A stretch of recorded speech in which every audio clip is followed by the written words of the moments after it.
سب سے پہلے میں نے جو خطبہ مسنہ کے بعد آیت پڑھی ہے سورہ نحل کی آخری آیت، 2 آیتوں میں سے پہلی آیت، وَاصْبِرْ وَمَا صَبْرُكَ إِلَّا بِاللَّهِ، اس میں اللہ تعالیٰ فرما رہا ہے کہ آپ صبر کیجئے۔ لوگ چالیں چل رہے ہیں، آپ کو ستا رہے ہیں، اہل ایمان کو ستا رہے ہیں، اسلام کی دشمنی میں پلاننگز کر رہے ہیں، چالیں چل رہے ہیں، مکر و فریب کر رہے ہیں، سچ کو جھوٹ، جھوٹ کو سچ کر رہے ہیں، اسی کو مکر و فریب کہا جاتا ہے۔ اچھے کو برا، برے کو اچھا ثابت کرنے کی لوگ کوشش کرتے ہیں، جو سچ ہے وہ نہیں بتاتے، جو سچ ہے اس کو نہیں مانتے،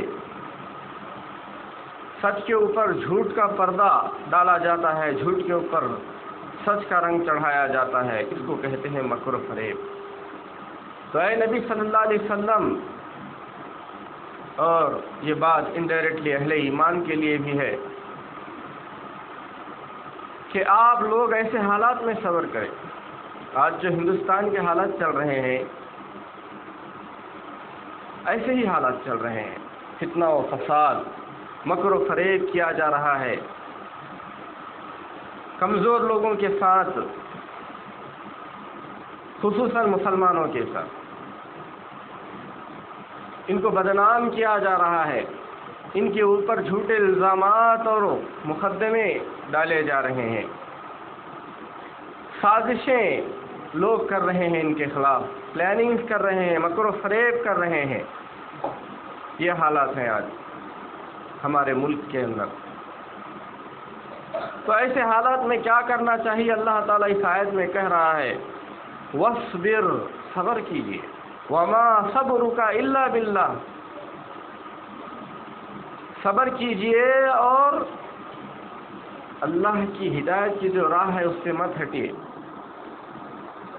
ظلم پر مت اتر آئیے، صبر کیجئے، ایمان پر قائم رہیے، ایمان کو اپنے دامن سے جانے نہ دیجیے، چھوٹنے نہ دیجیے۔ وَاصْبِرْ وَمَا صَبْرُكَ إِلَّا بِاللَّهِ، اور یہ صبر کرنے کا اللہ تعالیٰ تمہیں حکم دے رہا ہے۔ یہ صبر جو آتا ہے انسان کے اندر، یہ صبر کا آنا بھی اللہ کی جانب سے ہے۔ اللہ تعالیٰ چاہے گا بندہ صبر کر سکے گا۔ تو اس کا مطلب یہ نہیں ہے کہ چل بھائی اللہ ہی کے ہاتھ میں ہے صبر کا دینا بھی، ہم کیا صبر کریں، اس طرح سے آدمی مطلب نہ نکالے۔ مطلب یہ ہے کہ آدمی صبر بھی کر رہا ہو تو اس پر گھمنڈ نہ کرے، صبر کا انسان کو عطا ہونا بھی اللہ کی توفیق ہے۔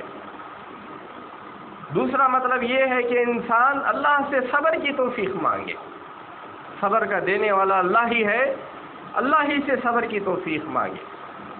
ایسے حالات میں اللہ تعالیٰ صبر کرنے کا حکم دے رہا ہے، اور ایسے حالات بڑے تکلیف دہ ہوتے ہیں۔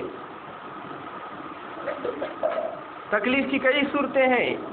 ایک تکلیف وہ ہوتی ہے جو انسان کو مار کھانے کے بعد، زخم لگنے کے بعد، چوٹ آنے کے بعد ہوتی ہے، اور ایک تکلیف وہ بھی ہوتی ہے جو بغیر زخم کے ہوتی ہے، بغیر چوٹ لگے کے ہوتی ہے۔ دونوں قسم کی تکلیفیں برداشت کرنا انسان کے لیے مشکل ہوتا ہے۔ انسان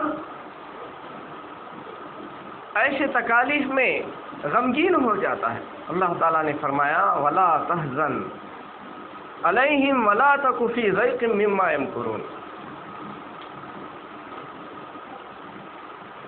تم اس بارے میں غم نہ کرو، تمہیں جو تکلیفیں آ رہی ہیں، لوگ تمہیں پریشان کر رہے ہیں، سچ کو جھوٹ بتا رہے ہیں، جھوٹ کو سچ بتا رہے ہیں، تمہیں بدنام کیا جا رہا ہے، تم اس کا غم بھی نہ کرو، صبر بھی کرو، اور اس کو لے کر کے ان حالات پر تم غور کرتے ہوئے حزن و ملال میں مبتلا نہ ہو جاؤ، غم ڈپریشن میں نہ چلے جاؤ۔ وَلَا تَحْزَنْ عَلَيْهِمْ وَلَا تَكُ فِي ضَيْقٍ مِّمَّا يَمْكُرُونَ، اور جو یہ لوگ چالیں چل رہے ہیں ان چالوں کے تعلق سے بھی تم تنگ دل نہ ہو جاؤ کہ نہ جانے کیا ہو جائے گا، کیا بربادی آ جائے گی، یہ ہو سکتا ہے، وہ ہو سکتا ہے، ایسا کہیں نہ ہو جائے، ویسا کہیں نہ ہو جائے۔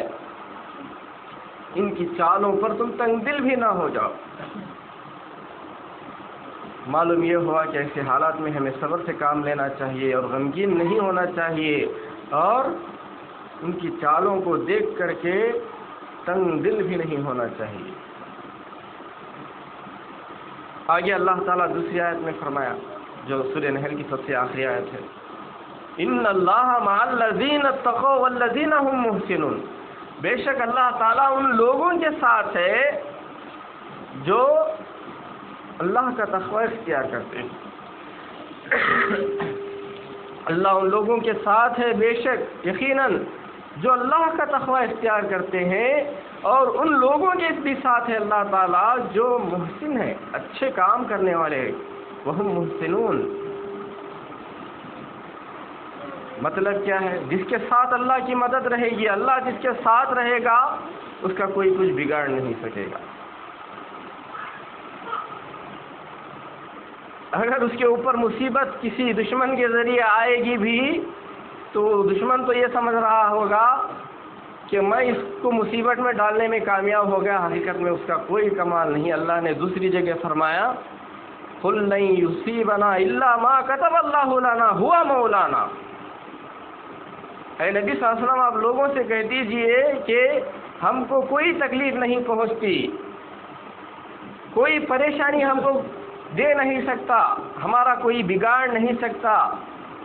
قُلْ لَن يُصِيبَنَا إِلَّا مَا كَتَبَ اللَّهُ لَنَا، مگر اتنا ہی کوئی ہم کو تکلیف دے سکتا ہے جتنا کہ اللہ نے ہمارے حق میں لکھ دیا ہے تقدیر کے اندر۔ اللہ نے اگر ہمارے حق میں نہیں لکھا ہے کسی کے ہاتھ سے تکلیف پہنچنا، وہ ذرہ برابر بھی ہم کو تکلیف نہیں پہنچا سکتا، تکلیف پہنچانے میں کامیاب نہیں ہو سکتا۔